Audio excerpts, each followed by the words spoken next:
Vous vous en souvenez très certainement, les enfants avaient trouvé l'œuf du faucon impérial Nem. Et le passage secret devant la pyramide s'était ouvert à l'intérieur de la pyramide. Les enfants avancent. C'était un couloir très étroit et très sombre. Ils avaient un petit peu peur parce que quand même, ils étaient dans une pyramide et ils savaient que les Égyptiens faisaient des pièges. Quand enfin ils arrivent dans une grande pièce, ils voient un grand tombeau. Et sur ce tombeau se trouve ce personnage que vous avez devant vous, qui est Nefertata. Nefertata était ni plus ni moins que la sœur de Nefertiti et sœur de Nefertoto. Elle était mariée à Toutankhamon et vivait en Égypte. C'était la femme du pharaon. Tous les enfants restèrent interloqués. « Mais vous êtes vivante, comment faites-vous?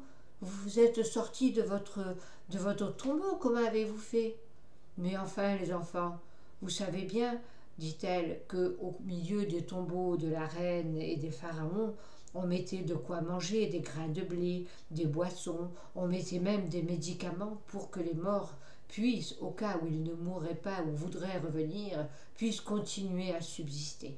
Et en fait, je suis revenue à la vie quand vous avez ouvert le passage secret. »« Oh, mais alors vous avez un secret ?»« Oui, j'ai un secret et j'ai un trésor. Le trésor, vous l'avez là autour de vous. Et effectivement, il y avait des milliers de pierres précieuses, des bijoux, des vases, toutes choses vraiment qui valaient beaucoup d'argent. Il y avait même des pièces en or massif, avec des pierres de toutes les sortes, des rubis, des émeraudes, du jade, ce que vous voulez, et même des diamants, il y avait. Et la reine Nefertata était là et ne disait rien. Elle avait sa coiffe de reine, de femme de pharaon, ses bijoux, et elle ne bougeait pas. Elle était d'une beauté magnifique, vous n'avez qu'à juger, et elle se déplaçait comme ça, en fait comme ça, elle avançait de travers, parce qu'elle avait un torticolis. Donc Nefertata, mais c'est pas pratique, ça fait vraiment mal, donc on va dire que Nefertata avait soigné son torticolis et parlait directement face aux enfants. Mais vous n'êtes pas seul? Non, il y a avec moi mon chat sphinx. C'est un chat sphinx? Mais c'est pas ça un sphinx. Un sphinx, c'est l'espèce de grande statue qu'il y a à l'entrée de la pyramide. Vous savez, là où il y a une tête d'homme et un corps de lion. Oui, mais ça s'écrit pas pareil. Ça, c'est le sphinx statue, celui qui a le nez écrasé. Le mien, regardez. Et elle montrait dans sa main un petit chat qui n'avait aucun poil. C'était un chat sphinx. Oh, qu'il est joli! Il avait de très très grandes oreilles et des yeux vert clair. Oh, comment il s'appelle? Eh bien, c'est le 3e chat sphinx que j'ai, donc je l'ai appelé le chat sphinx terre. Parce qu'il y a le chat sphinx 1, le chat sphinx 2 et le chat sphinx terre que vous avez là. Mais il est si petit que vous le voyez à peine. Ah oui, c'est vrai, il est tout petit, minuscule, il tient à peine dans le creux de la main. Il passerait même par le trou d'une aiguille. Et c'est comme ça d'ailleurs qu'on a appelé le chat de l'aiguille, c'est le trou de l'aiguille, parce que le petit chat sphinx, terre, numéro 3, pouvait passer par le trou. Et ce petit chat, il adore une sourisette. Une sourisette? Qu'est-ce que c'est que cette histoire? Mais oui, il adore Picachette. Picachette, c'est la petite sourisette qu'il n'arrive jamais à attraper. Il l'adore, mais il n'arrive pas à l'attraper. Bon, mais alors, dirent les enfants, le trésor, il est où? Eh bien, je vais vous dire, j'ai un trésor et un secret.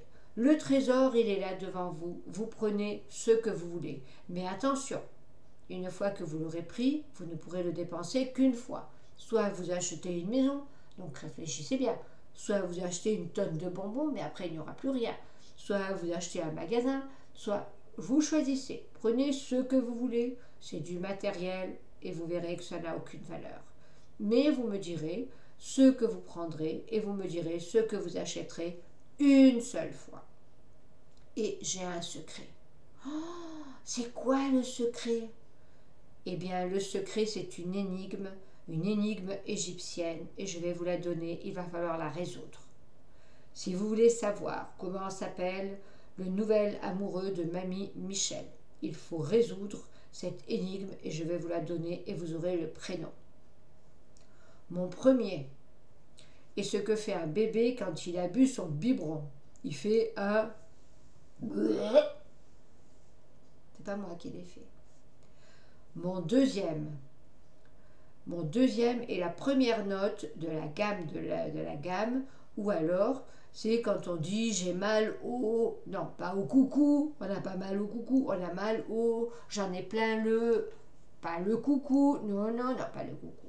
Donc ça c'est mon deuxième ou la première des notes de musique. Mon troisième est la 12e lettre de l'alphabet. Vous comptez A, B, C, D. Et mon dernier est le contraire de vrai. Quand vous aurez assemblé tout ça, vous pouvez demander l'aide des parents, vous aurez le prénom, l'énigme à trouver du jour, le prénom de l'amoureux de Mamie Michel. N'hésitez pas à mettre vos commentaires et vos suggestions en ligne sur la vidéo, et surtout, mettez en commentaire ce que vous allez faire de votre argent. Attention, tous ces bijoux, toutes ces pièces, vous ne les utiliserez qu'une seule fois. Réfléchissez bien. À demain les enfants. Bye.